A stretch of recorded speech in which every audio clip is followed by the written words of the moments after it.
Hello, everyone. Welcome to the Border Battle Show, where we tell you how Davante Adams manages to get more yards and more touchdowns than the entire Minnesota Vikings offense. I mean, they were on bye. Oh, I'm talking about this week. Oh, come on. It's going to happen. Okay. It is Vikings-Packers week. It's my favorite time of the year. It beats Christmas. It beats Halloween, and it definitely beats Thanksgiving. It is the most wonderful time of the year. And it beats the Vikings. Absolutely. Well, the bye beats the Vikings. I think we beat that spread. You did beat the -4.5 that the bye was favored by, but it was a bad week for the Vikings, even though it was a bye week. But we'll get to that. Let's talk about the Packers first. The Packers played the Houston Texans. It was bounce back week for the Packers. They failed miserably against Tampa Bay. There were no signs of any of those weaknesses against the Texans. We jumped out to an early 21-0 lead, and it was the Davante Adams show. Yeah. He finished the game with 196 yards on 13 receptions, 2 touchdowns. He was not the top fantasy wide receiver in the league, though, because it's crazy. Some guy named Tyler Lockett went off. That's just crazy. For me, too. He's on my team. I still lost in fantasy, though. It's brutal. It was embarrassing. But anyways, enough about my fantasy team. Let's talk about the real fantasy team, the Green Bay Packers. I mean, they look really good. Aaron Rodgers, 23 of 34, 283 yards, 4 touchdowns. He only had 87 yards to other receivers. He didn't need to throw to anyone else that entire game. Davante Adams was able to get so wide open every single play. It didn't matter. It was just ridiculous. Do we have the name of the poor lad who had to cover Davante all game? I don't think anyone covered Davante Adams. And there were some questions going into this game because the Packers' offense was banged up, but I think this showed that the Packers do a really good job on offense of having a next man up mentality. Jamal Williams came in, played great as their number one back. We were missing Aaron Jones. A.J. Dillon had a couple carries. He didn't honestly do that much, but Jamal Williams had 80 yards and a touchdown on the ground, just enough to keep the Texans guessing, but I don't even think we had to keep them guessing. If your wide receivers, I will say wide receiver, Marquez Valdez-Scantling finished that game with 0 catches. Good job for our number 2 wide receiver. But if Davante Adams can just get open on anyone, it doesn't matter. And I think that really shows how you have to beat the Packers. Really, as the Packers stand right now, and we'll talk about how that might change later, if you can get Davante Adams, especially when Aaron Jones is out like he was last week, if you can get to Davante Adams and keep him covered, the Packers look a lot more beatable. Yes. It did. Watching the game, it really surprised me how the Texans did not seem interested in doubling Davante Adams early in the game. They changed their defensive strategy later in the game. After too late. He had like 11 of his 13 catches, I think, were in the first half. You can't let him do that to you. You know he's, if not the best, one of the best wide receivers in the league.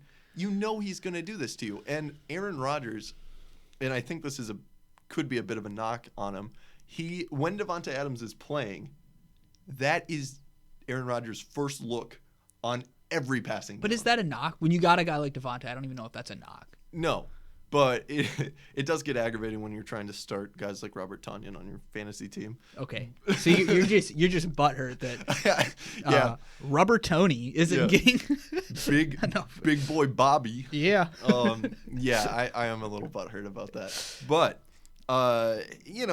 it was just amazing to watch. Davante Adams had so many good catches, so many just crazy plays. It's fun to watch a guy like that just go off. And in the NFL right now, I think the best strategy, and this is very general, so I'm not a coach or anything, but the more you can get the ball to your best playmakers, that's good. That's a steaming hot take. Steaming hot Good take. Players get the ball, good things happen. Yeah, it's like the Saints offense. Yep. Look at the Saints offense. They just get the ball to Kamara as much as possible. They get the ball to Michael Thomas as much as possible. You know what? They don't care about getting the ball down the field to Michael Thomas. They just want the ball in Michael Thomas's hands. That may just be because Breeze can't throw it down the field anymore. That's a good point. He's just like, can you get? Okay, that's too far. Bring it back. All right. Okay. Cool. Now go do your thing. Yeah, but if you look at the way the Packers offense is set up with our running backs that can catch the ball, both Aaron Jones and Jamal Williams are very good receivers.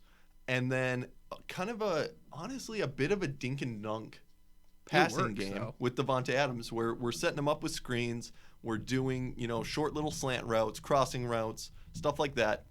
It just gets us in a rhythm, and then we can bomb the ball down the field. Tanyan had one deep ball. Valdez-Scantling had some attempted deep balls, did not catch any of them. I'm a little miffed at Marquez Valdez. Yeah. He used to be my boy. He was your boy. He's not cutting it. So the Packers need to make some moves to get another wide receiver. They do, and we'll touch on that in a minute. But there's another team that we talk about a lot here, and they were sitting at home on bye. Yeah. And they, like I said last week, this was a soul searching week for them. They're on bye. They have to kind of figure out what is our direction. I think they decided. They decided. They didn't. There wasn't an announcement. They didn't come out with anything. But the moves that happened this week, I think, really kind of showed where their headspace is at. So Vikings are in full rebuild mode. It's over. They're trending that way. Yeah. They kind of, if nothing else, they've put the white flag up for this season. Yep. If nothing else. Yeah. The big move of the week was the Vikings trading Yannick Ngakoue. Yes, Did I say that right? Nice. I think that's correct. Who they just trade Tim, hit me up with them trade details. All right. So in August, the Vikings acquired Yannick Ngakoue for a 2nd-round pick and a 5th-round pick. Big trade. Right. So they were losing their own draft picks for Ngakoue. Now they trade Ngakoue to the Ravens, who are a good team, will not get a good draft pick, for the Ravens 3rd and the Ravens 5th. Yeah. Just a downgrade. It's just a downgrade. And it's weird. There's a lot of things about that move that to me just don't make any sense. Like, Yannick Ngakoue is a young guy who I think is just getting to the prime of his career. And normally if you're trying to do rebuild, you want to cut those older guys, or cut ties with the older guys that are getting big money so you can sign younger guys.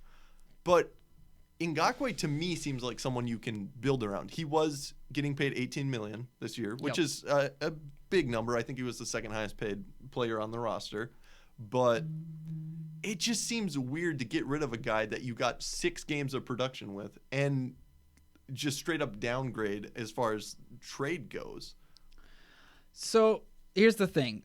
Generally, you want to trade the older assets. But who's our older assets?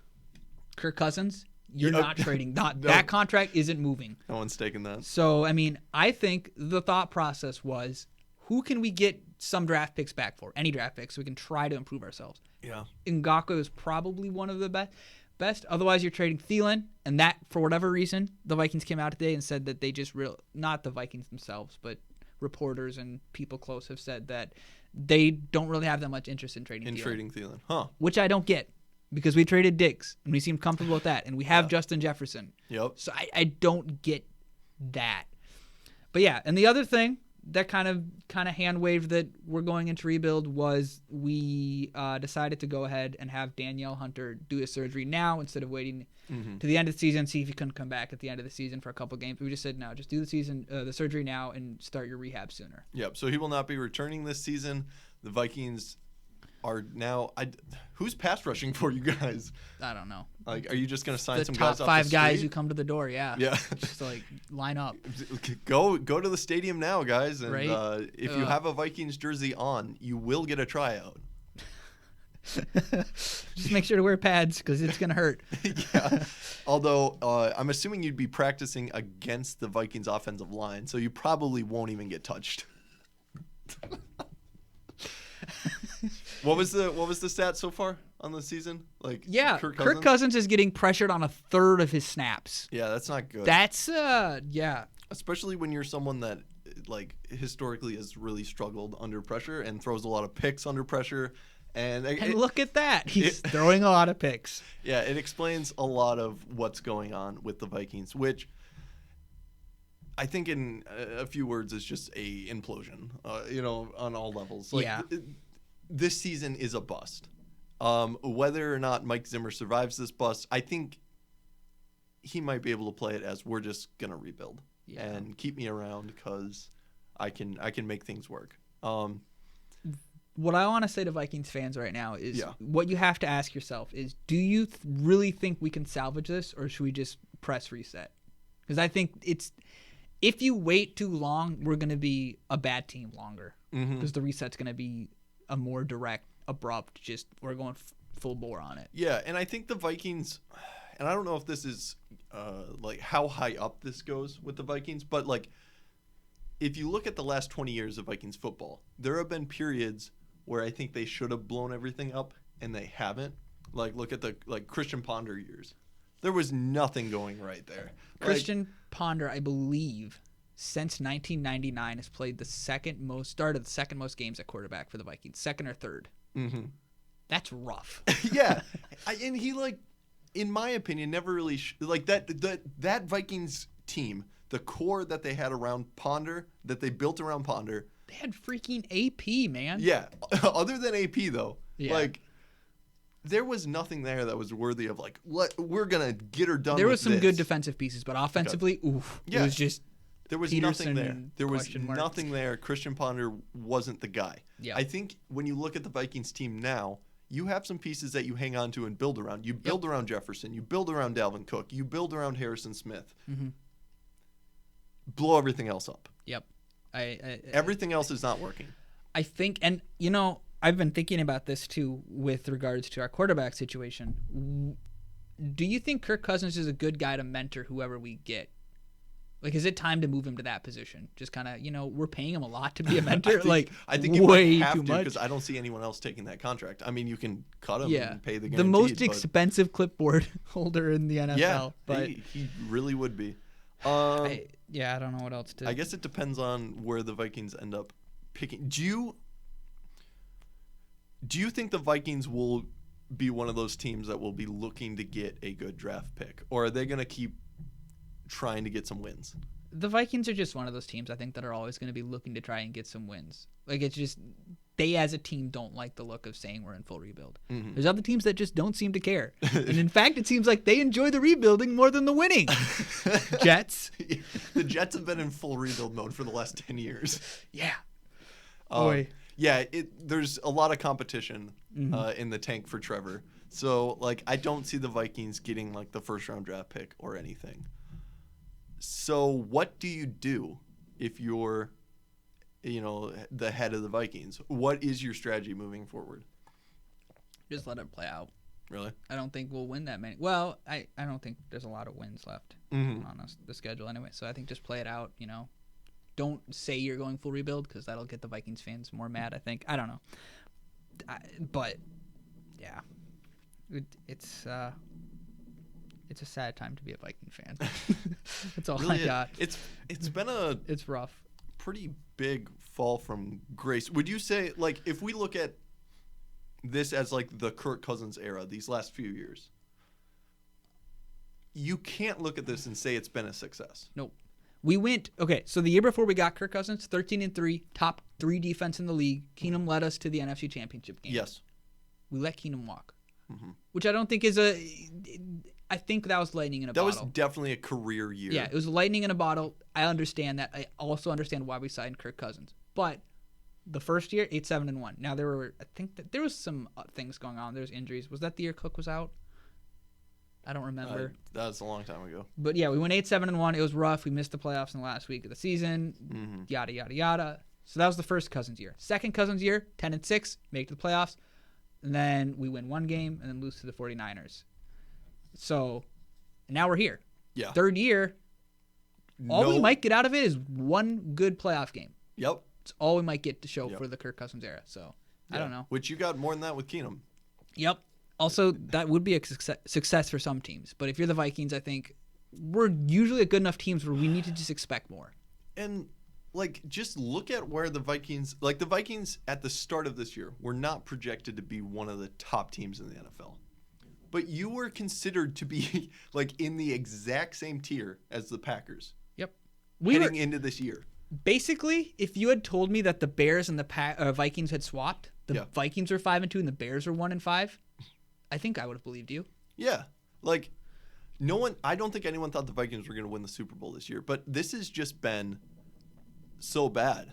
And it stems a lot from Kirk Cousins' play and the fact that your defensive roster, and the injuries hurt a lot, obviously, but the defensive roster going in was just not as good as the team last year. And I don't know who should get all the blame for that. It's probably, should be spread around a little bit. Right. But I think it's time to pull the plug on this Vikings system and try to start something new. Speaking of starting something, I've heard some rumors of the Packers starting something in terms of a trade. Yeah, Packers. I think wide receiver is the position the Packers need help with. I would argue we need more help on defense. Our offense looks fine. Like, do we? I would argue we don't need another wide receiver, but I see why people want us to get one. I see why the organization wants to get one. Because you could run into a team that has a good secondary in the playoffs. Yep. Or you're going to need another wide receiver. What happens when we get that team that does just commit to doubling Davante Adams and just shutting him out of the game? And then you're just airing it to MVS. Yeah. MVS is not a good second option. The Marquez Valdez-Scantling experiment as our number 2, I think, should be over. And I don't think he would be our number 2 if it wasn't for the Lazard injury. Like, I think Lazard would have been moving into that number 2 role, but injuries are what they are, and we don't have Lazard. So we've signed one player already. We signed Seth Roberts. He's a slot receiver. Hasn't done much recently, but he'll be a good veteran guy. I think that's a good signing. He's not going to demand a ton of money. I think the biggest thing for the Packers trying to make moves here is our cap space next year. We have $7 million open cap space this year, which is some money to work with. But next year, this is moving forward with 39 guys that have contracts going into next year. With those 39 guys, we're left with $3 million in cap space. Yeah, that's super tight. Very, we're very gonna tight. have to get rid of some people. I don't think Preston Smith is going to be around. We're gonna have to take a very serious look at guys like Adrian Amos and Dean Lowry, and just our roster is going to look very different next year than it does this year. So the talk about us getting JJ Watt or something like that, that's dumb. We're not doing anything like that. We can't pay those guys. Yeah, that'd be crazy though. Yeah, imagine Adams. Yeah, and there was talk about Michael. That's not happening. We're not getting Michael Thomas. He's too big of a name. We can't pay him. Yeah, you'd have to trade away quite a bit in cap space just to get him back. Mm-hmm. Exactly. The one guy I am hearing stuff about is Will Fuller. Yep. The Packers have called the Texans, and it sounds like they're close to a deal. So we'll see if that happens. That would be a good move. That would help you guys a lot. Will Fuller is a very good receiver, and I think he would fit right in with our offense. He's been very good through 5 games. He had 31 catches for 490 receiving yards, 5 touchdowns already this season. That would be a really good 1-2 punch. Yeah. Pro Football Focus would say Justin Jefferson and Adam Thielen are better, but I would totally take that over those Vikings guys. Pro Football Focus, for reference, still has Justin Jefferson as the number 1 wide receiver. Mm-hmm. Davante Adams is number 2 though. Mm-hmm. So did they watch that Packers game? I don't think they did. They just watched Justin Jefferson on bye. Just they watched him work out on the bye week and was just like, oh my goodness, he's so good. Oh man, it's kind of crazy. All right, who do you think then are the top 3 wide receivers in the league then? If right it's now, not Justin Jefferson. I don't think it's Justin Jefferson. He's good, and he's young, and he's exciting. The Vikings should be very excited about Justin Jefferson. He's going to be a great wide receiver for you guys. Top ones right now, you got to have Davante Adams in your top 3. I mean, he's just ridiculous. His release off the line, he gets 5 yards of separation in the first 10 yards of his route. It's nuts. It's insane how good his footwork is. Him.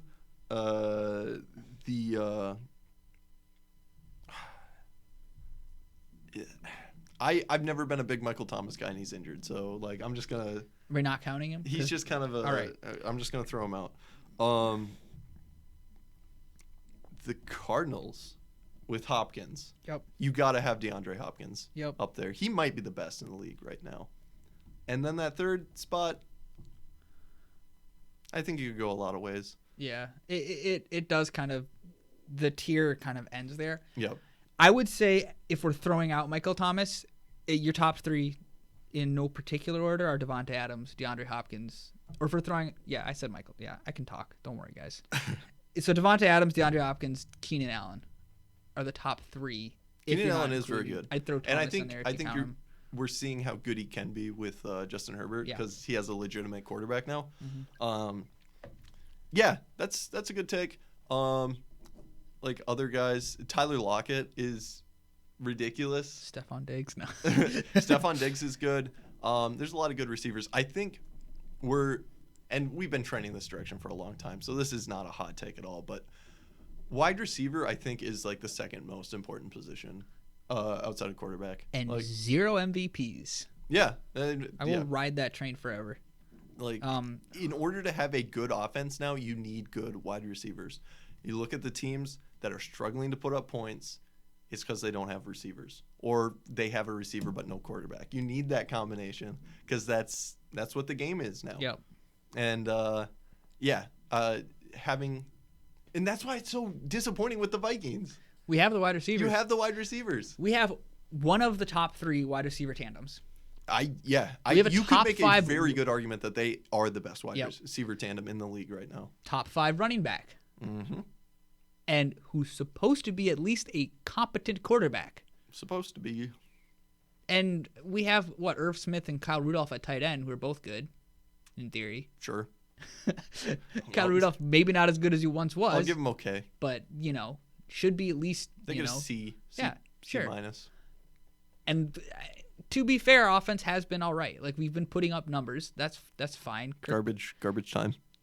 Garbage time or not, our offense has been putting up numbers. Yes. It's the interceptions and the poor defensive play that's been sinking us. So. Mm-hmm. Yeah, and it's rough to watch. Sinking us to the bottom of the NFC. But the top of the NFC is very, very interesting right now. Mm-hmm. Because I am going to make the case that 4 of the top 5 teams in the NFC are in the NFC West. That's yeah, you could definitely make that case. What are your thoughts? All right, so the NFC West looks like this right now. Seahawks are 5-1. Yes. Cardinals are 5-2. Rams are 5-2. 49ers are 4-3. And they've all looked good. And if you look around the NFC, who else would you say is a top team in the NFC besides the Packers? After that, the next team up would probably be the Buccaneers. Yep. So the only question is, do you think the Buccaneers are better than any of those 4 teams? And maybe. Like, you gotta say I would definitely say the Buccaneers are better than the 49ers at this point. 49ers have looked good though. They beat up on a Patriots team that is they beat the Rams. Very dysfunctional right now. The Rams are good. The Rams are the Rams are pretty good. The 49ers are just the NFC champions. Like, I think they're underperforming and they have injuries, but they're still good and you can't write them off, in my opinion. Yeah, and I'm not writing them off. Like, they're close. Right. But the Buccaneers are a very talented football team. He's just saying this because they trounced on the Packers and he has to say this. I do. They're going to win the Super Bowl, guys. They beat the Packers. Yeah, the NFC is very interesting right now because it is kind of crazy how legitimately with the new wildcard team being added, 7 teams making the playoffs in the NFC. Like, I could totally see all 4 teams from the NFC West making it to the playoffs. All right, I'm going to try to figure this out. So let's run a hypothetical. So the 4 division winners make it, right? Yep. So let's say the Seahawks win the NFC West. Okay, Seahawks, Packers, some garbage team from the East, no one cares. We'll say, and then Bucks. Heck, Eagles. Okay, Eagles is fine. Buccaneers, Seahawks, Eagles, Packers. That's not the actual seeding. It'd be more like Seahawks get the 1, Packers get the 2, Buccaneers 3, Eagles 4 because the most undeserved 4 seed in history. You get 3 wild cards, right? So the next 3 best records. Mm-hmm. Like, who's the only other team I think could take that wild card is the Bears. The Bears, and like, there's not much else going on. Yep. Yeah, I don't see the Panthers doing it. I don't see the Saints making that much of a comeback on this season. Like, they're just bad, I think. Yeah. we could have all 4 teams That's crazy. from a division make it. That is insane. I think ultimately they won't. They're gonna beat each other up though. Yep. That's the thing. Yep. You know, they got to get their losses somewhere, and they have to play other teams in their division 6 times. Because a similar thing happened in just the way it baseball works. this year, where you had an expanded playoffs, Mm-hmm. and all the games were intersectional, not divisional. It was NL Central, AL Sure. Central, yada yada. So what happened was you had 4 NL Central teams out of 5 make the playoffs. Now the reason that worked is because they could all beat up on the worst team, the Pirates. Oh, okay. So there was kind of an outlet for those wins so that they could all get bumped up a little bit. Mm-hmm. Here there isn't that. They're going Right. to be beating up directly on each other, and then I think it'll keep one team out. Yeah, but the NFC. Yeah, other than Weird. the Bears, there just aren't that many teams that I think are viable options for those wild card spots. Like, you have the obvious division winners. The Packers are probably going to win the North. I Yep. don't see the Bears making that much of a run for it. They looked awful against the Rams. Like, I just don't think they're that good of a team. And yeah, I don't see anyone out of the South really making that much of a run. Yeah, the only thing is I've been running this gambit all year, but I think the Panthers are a better shot than the Saints, but I don't think either do. Yeah. So it doesn't matter. It will be very interesting to see. Yeah. I think ultimately, though, the Bears will grab a wild card.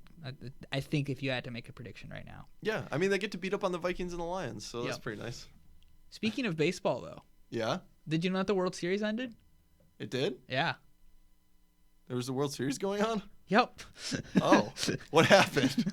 Dodgers won for the first time in 32 years, Wow. which if you watched the game, you would have heard about 10 times. Yeah, I'm sure that's all well, they talked about. actually 10 times per inning probably is more accurate. Well, they got nothing else to talk about. It's But a it was baseball game. It was a really interesting World Series. So you had there was a lot. If you ask anyone who watched it, they'll probably call it the Blake Snell game because he was just mowing down the Dodgers and the Rays were up 1-0. They pull him at a very low pitch count. What inning? It was the 6th inning. Okay. They pull him with a low pitch count. Oh, he was doing that well that he was still at a low pitch count. yeah, pitch he was count in at the 6th inning? 60-some pitches in the 6th inning. That's really impressive. Usually you want your starter to go 90 to 100 pitches if he's going good. So it was a pretty low pitch count. They pull him. Now I will defend the pulling because you don't know what's going to happen. Like he could have screwed up too, and the stats showed that the lineup was flipping. He was going to start at the top of the lineup again, and third time through the order he does poorly. So I'll defend it to some degree. I can go both ways on it, but everyone's going to be talking about it because the Dodgers went and scored 2 runs as soon as he was out of the game. And then that proved to be enough for them to win it, so then that's obviously a discussion point.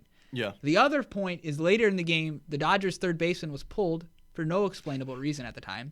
Turns out his COVID test results came through during the game. He tested positive. He was pulled from the game and then rejoined his teammates during the celebration on the field.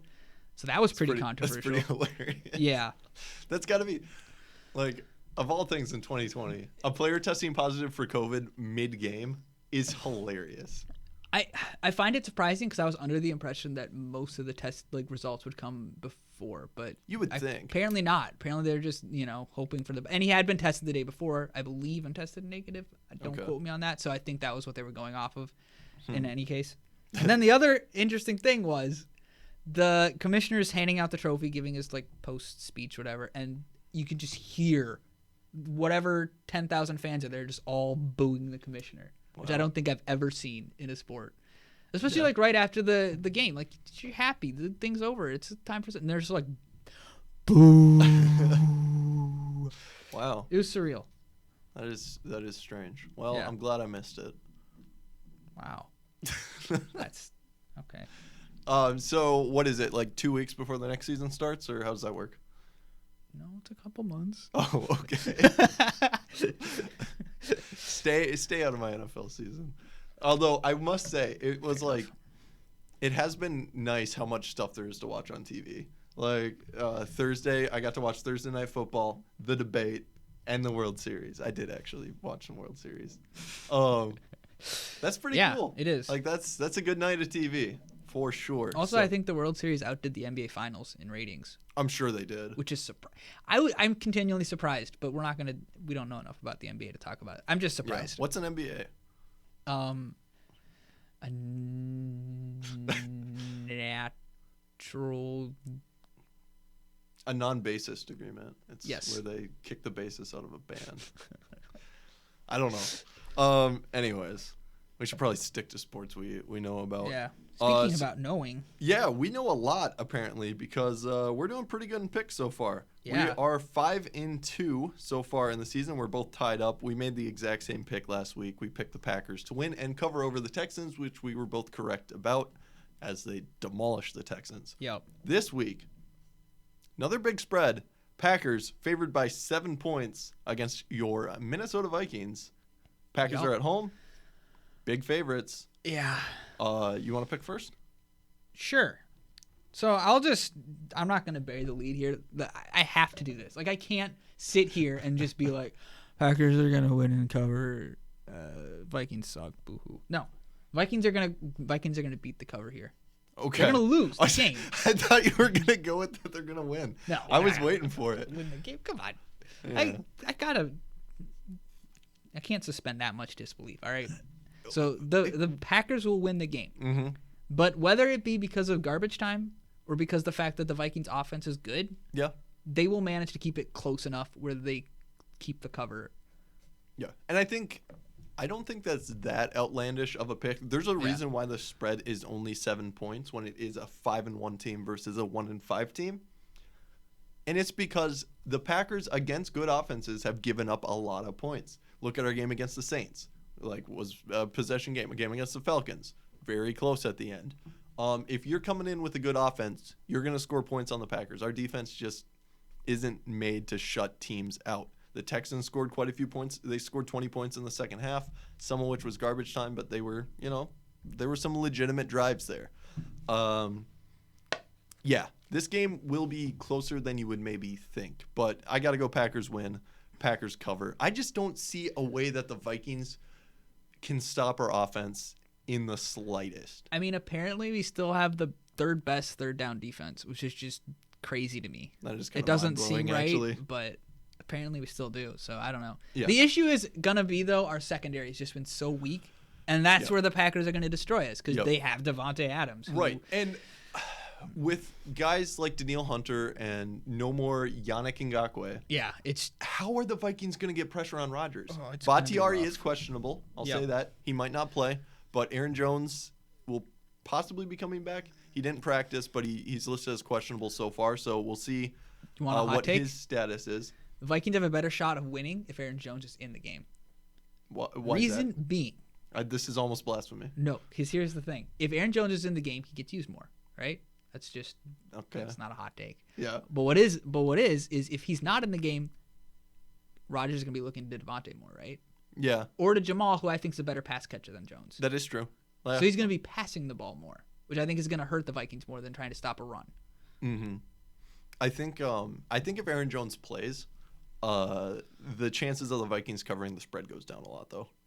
Because we'll actually be running out the clock. That's true. That is true. We'll It'll be harder to get. It'll harder to get garbage time points. Because Aaron Jones can definitely just run it up the middle and chew the clock out on you guys. It'll be a weird game. It will be interesting. I don't see. I'd vote the over. Everyone or pick the over. I think it's set at like 52.5. Pick the over because the Packers are gonna score so many points. When Aaron Rodgers isn't under pressure, the Packers' offense is unstoppable. You need to put pressure on Rodgers. Yeah. The Vikings won't be able to do it at all. He'll have so much time in the pocket, and then your young cornerbacks will just get picked apart by Davante Adams. Just to throw some numbers behind Davante Adams, I was going to mention this earlier. If you count his last 16 full games. Yes, because he's had injuries. A lot of injuries. 132 catches.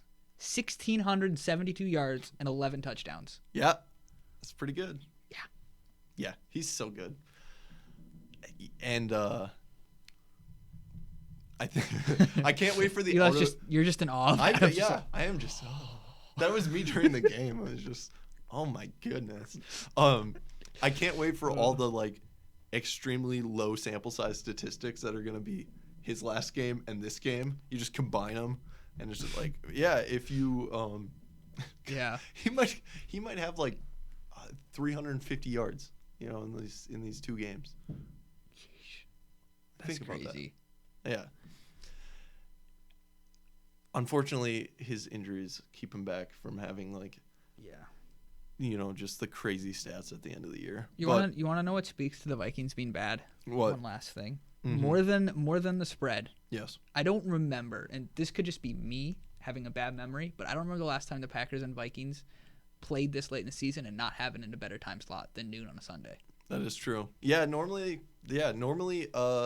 last. It's usually like Monday night or Thursday night when it's time. late in the year. Yeah.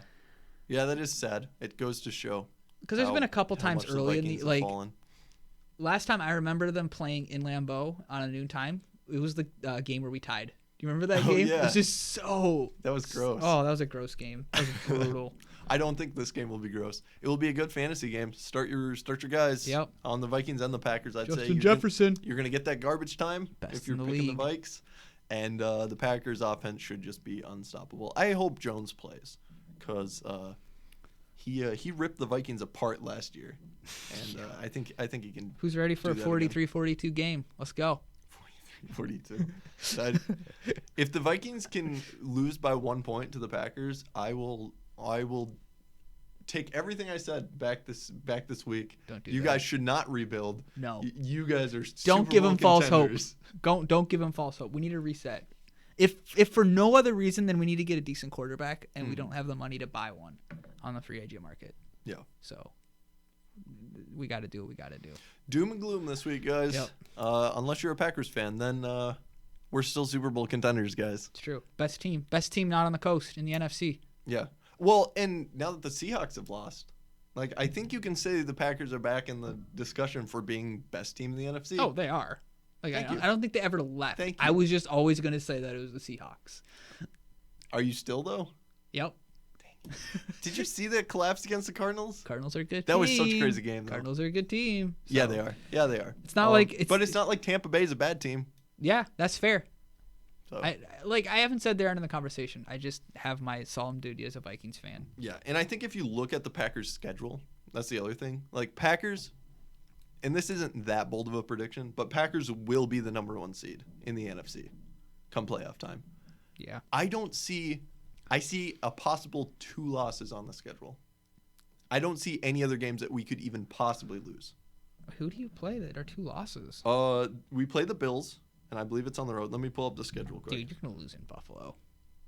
You're gonna lose to Josh Allen. Well, yeah, that's why I'm saying it's a possibility. Okay, that's one of the ones. Okay, it's a possibility. Okay, here's the remaining Packers schedule.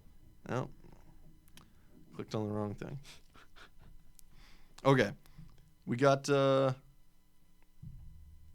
just keep clicking stuff.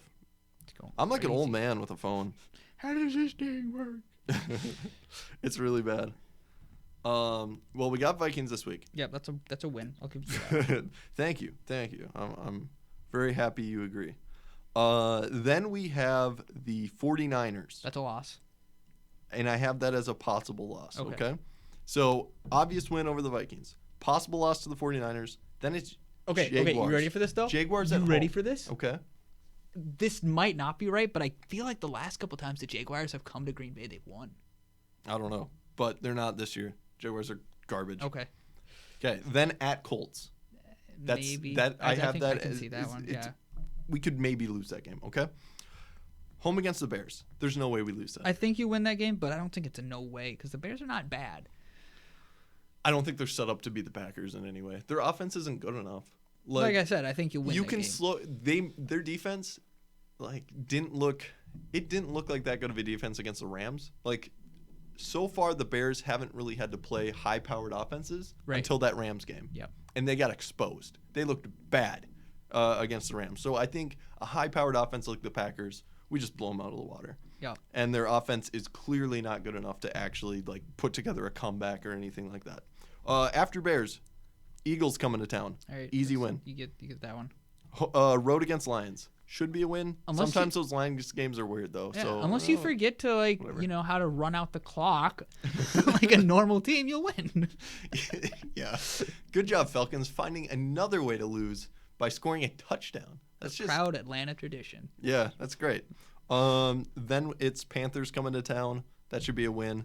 Here is the toughest game of the season. Sorry, we don't play the Bills. I was thinking of Titans. Oh, okay. That's Week That's a tough 16. game. That'll be a good game. Titans honestly. at home. That will be a lot of fun. That will be. It is a primetime game Yep. as of right now, and I don't think that'll move with the way these teams are. No, there's no way. Titans, one of the best teams Yeah. in the AFC. That will be a very fun game because I think the Titans are one of those teams that are set up to beat the Packers. They have a very good run game, and they can definitely just win the time of possession battle. Do the Packers have any cornerbacks that can get stiff-armed to oblivion? I don't think Jaheir Alexander would let that happen. Yeah. And then we finish up the season at the Bears. That We'll have the All number right. 1 seed locked up by that point. Yeah. So you're gonna lose that game because it's in Chicago, and you're not gonna be trying super hard. Yeah. Like, if you compare that schedule to any team out of the NFC West, Oh yeah, because they still gotta they play gotta each other. play each other. They gotta play each other at least one more time Yep. each, and some got it. Yeah. So, Packers yeah. will get the number 1 seed, whether that means we make the Super Bowl or are even the best team in the NFC. That remains to be seen, but that's why you play the games. I'm saying the Packers are in the Super Bowl. Tim's probably saying the Seahawks. Still running with the Seahawks. Okay. Yeah, I Fine. can't. I'm not giving up on that. I made a pick, and I have no reason to change it yet. Even after Russell Wilson threw 3 picks and a loss? So. Okay. Okay, fine. I know, Well, you're we're just not clearly gonna never win. going to find common ground, so I'm going to end the show here. Nope. Peace. See ya.